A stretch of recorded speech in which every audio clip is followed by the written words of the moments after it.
Wondering how to clean your Instapot? Well, in this video, I give you the simple step-by-step tips using common pantry items that will clean your Instapot. Coming up.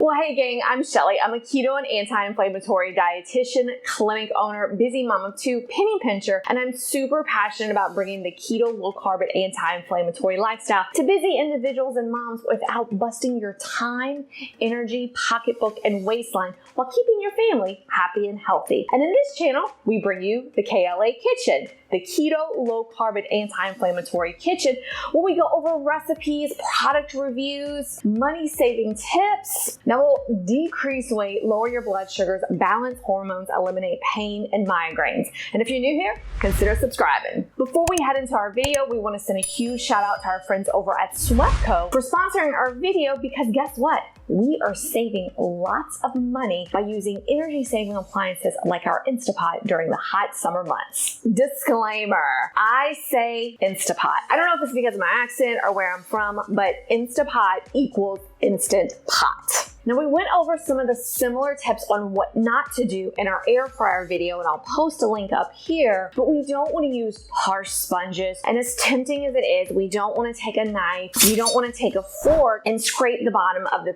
pan. And friends, we just don't want to soak that pot. I have not discovered the dishwashing fairy that comes down and kind of cleans the grime and the grease at the bottom of my pot. If you have discovered her or him, be sure to let me know in the comments, because I would like to hire them. But no to the soaking, because all it will do is kind of make that grease and grime have that peanut butter consistency, which we don't want. So let's reveal our steps. Number one, dishwasher.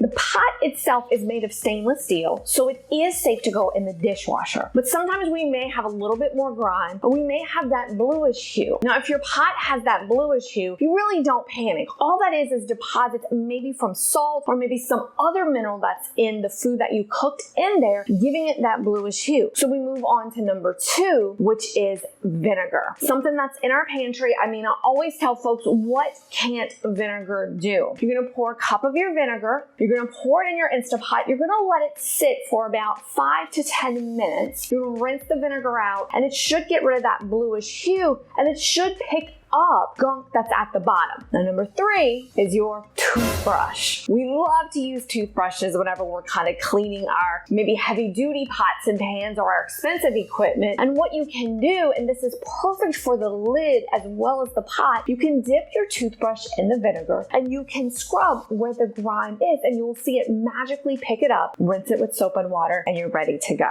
Now, question of the day is, do you have any other tips on cleaning your Instapot? Be sure to comment below.